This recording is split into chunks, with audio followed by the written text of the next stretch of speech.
Hi, I am SJK Kaushal. So our next topic is density of unit cell. So let's talk about density of unit cell. किसी भी चीज का density हम लोग कैसे find करते हैं? तो डेंसिटी इज इक्वल टू क्या होता है?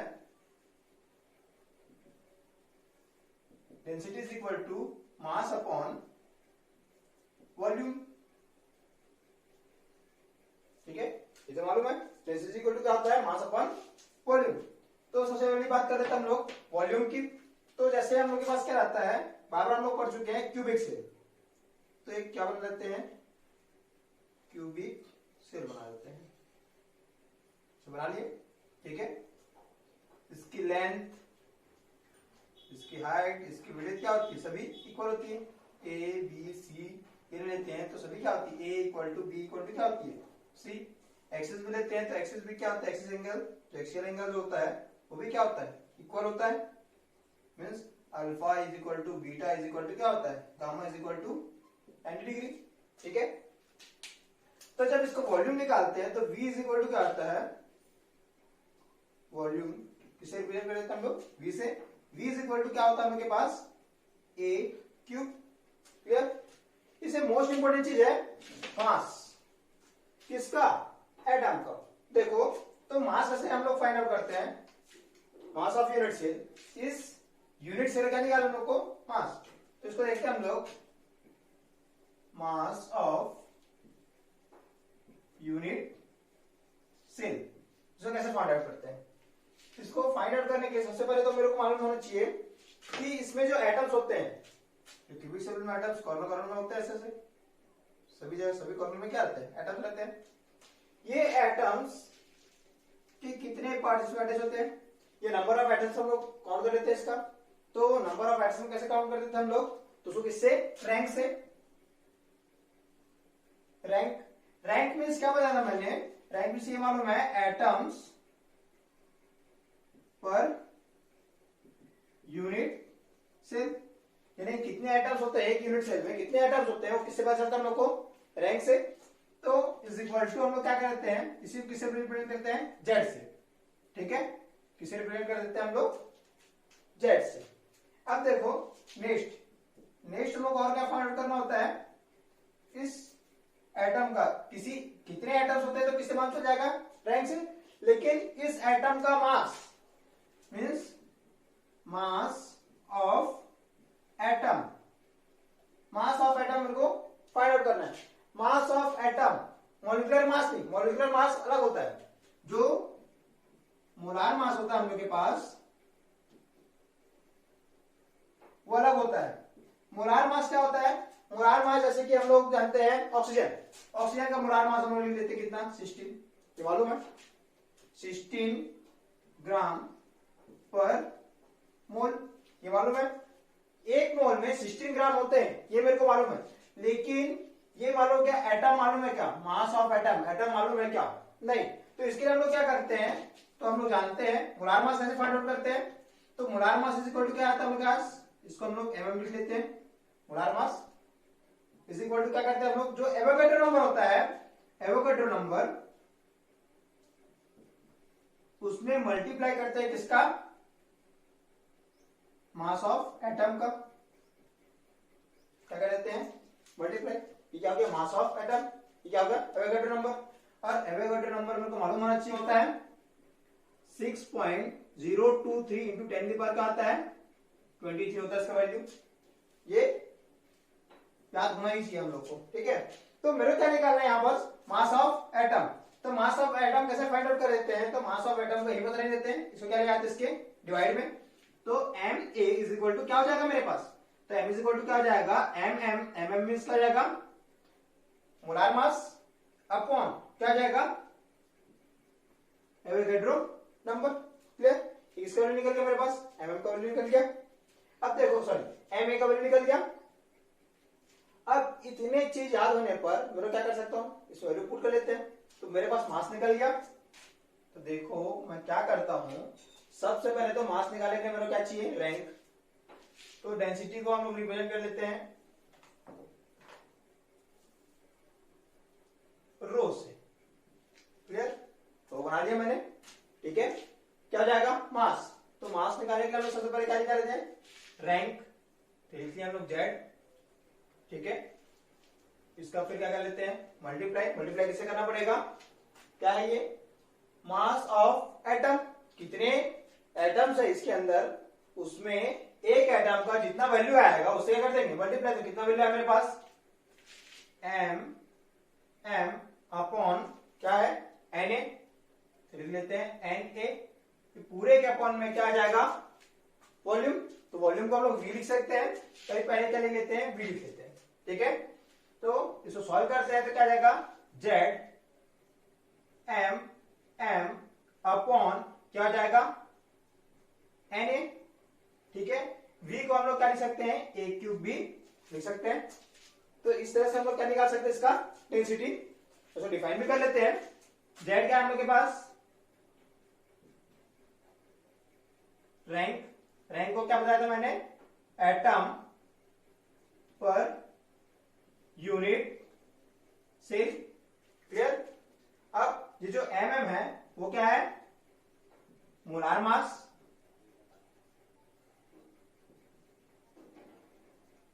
क्लियर। ये क्या लिखा हुआ है, Na, Na मीन्स क्या होता है, वो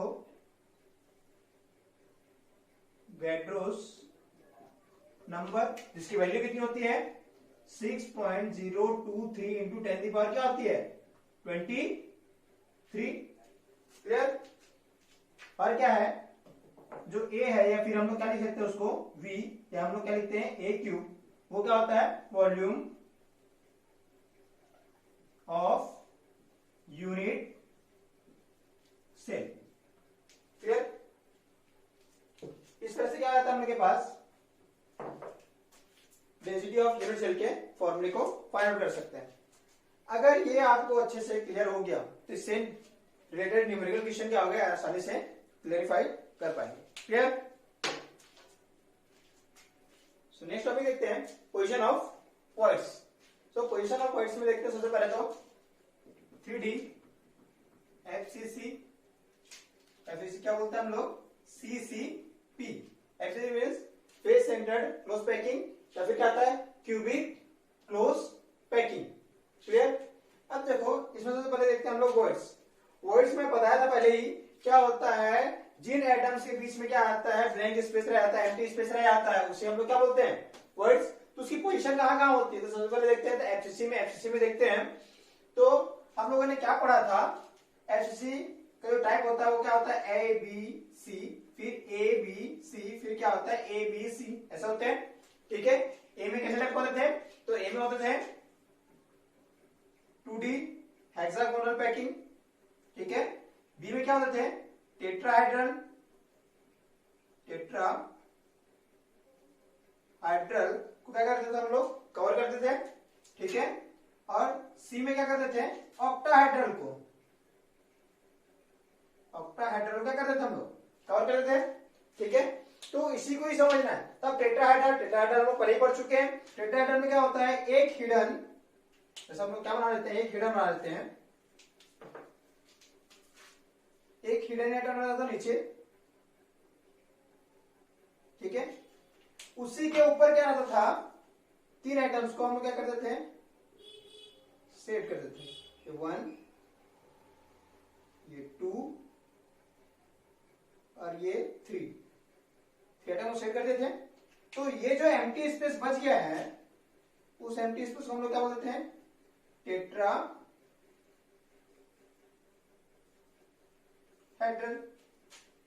टेट्राहेड्रल वर्ड इसी बोलते थे ना, प्रीवियस वीडियो में भी पढ़े हैं, ठीक है। इससे पहले देखिए टॉपिक हम लोग टेट्राहेड्रल का, ठीक है।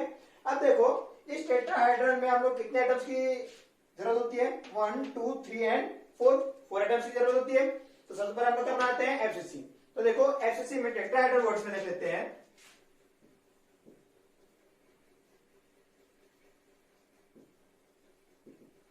Tetrahedral words. टेट्राहेड्रल वर्ड्स में देखते हैं, सबसे पहले हम लोग पास क्या दिख रहा है, एफसीसी। एफसीसी के लिए हम लोग सबसे पहले क्या देखते हैं, एक क्यूब बना लेते हैं, ये मैंने बना दिया एक क्यूब, ठीक है। अब हम लोग को मालूम है एटम्स कहां होते हैं, कॉर्नर में तो होंगे ही, उसके साथ साथ एफसीसी में किसमें होते थे, फेस पर। तो इसमें कितने फेसेस होते हैं? 6 फेसेस। तो पूरे 6 फेस में क्या रहेगा? एटम्स रहेगा, उसे साथ साथ किसमें रहता है? कॉर्नर भी रहता है। ठीक है, तो एटम्स में पूरी जगह नहीं बता रहा हूं, कॉर्नर को हम लोग को याद रखना है। इस कॉर्नर में तो रहेगा ही, सभी कॉर्नर में रहता है। उसके साथ साथ कहां होना चाहिए? फेस पर भी होना चाहिए। तो इस कॉर्नर से लगा हुआ फेस कौन कौन सा है? देखो इस कॉर्नर से अटैच्ड फेस कौन सा है? ये फेस दिख रहा है। इस फेस के सेंटर में क्या होगा? एक एटम होगा। अब इसी से ये वाला फेस भी अटैच है, तो इस फेस के सेंटर में होगा यहां पास। क्लियर? समझ में आ रहा है ना कि देखो इससे अटैच किसी भी कॉर्नर, इस दीवार वाल में ले लें या फिर इस रूम में ले लें, तो इस रूम में एक कॉर्नर लेते हैं, इस कॉर्नर से फेस कौन कौन जुड़ा है? तो एक अपर पार्ट, एक साइड पार्ट और एक लेफ्ट साइड पार्ट, इस तरह जुड़ा होगा। तो वही सेम इसमें भी होगा। इससे रिलेटेड फेस कौन सा है? तो ये वाला एक फेस हो गया, ये सेकेंड फेस हो गया इसका बैक साइड का, और एक क्या होगा? अपर साइड का। तो ये अपर साइड का फेस है। क्लियर? तो इस तरह से देखो मेरे पास कितने एटम्स हो गए? 1 2 3 एंड 4। 4 एटम से जो वर्ड्स बनेगा उसको हम लोग क्या पढ़े थे? Tetrahedral words. ये पढ़े था ना, टेट्राहेड्रल वर्ड्स में क्या होना चाहिए? 4 एटम्स होने चाहिए। उसके बीच जो एम्प्टी स्पेस रहेगा वो क्या होता है? वर्ड्स होता है। तो टेट्राहेड्रल वर्ड्स क्यों? क्योंकि क्या है इसमें 4 एटम्स है। ठीक है, तो 4 एटम्स से जो रिलेटेड वर्ड्स होगा वो क्या होगा? टेट्राहेड्रल वर्ड्स होगा। तो अब इसमें हम लोग सबसे पहले इसमें याद रखने वाली बात क्या है? तो इसमें क्या होता है? बॉडी डायगोनल में, बॉडी डायगोनल में कितने होते हैं टेट्राहेड्रल वर्ड्स? 2 होते हैं। तो देखो 2 कैसे होते हैं?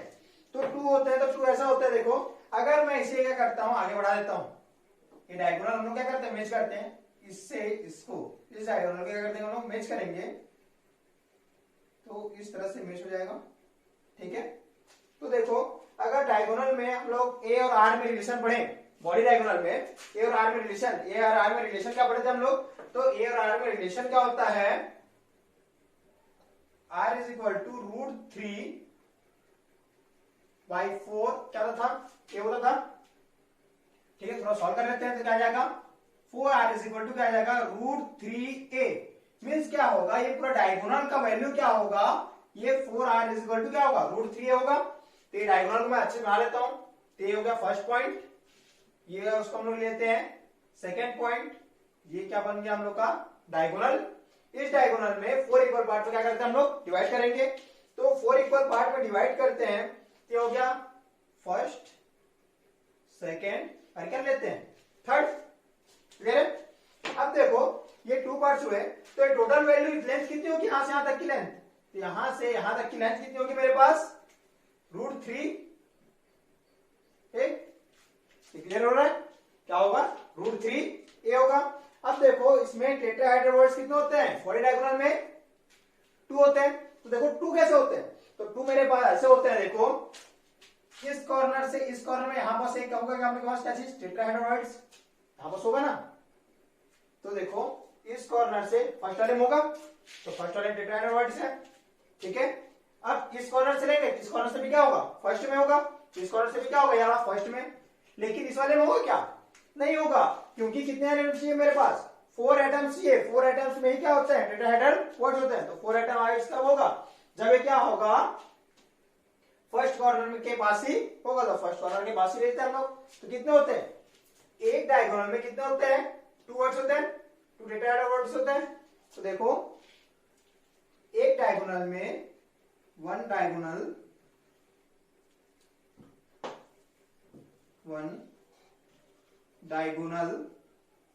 Is equal to 2 tetrahedral words.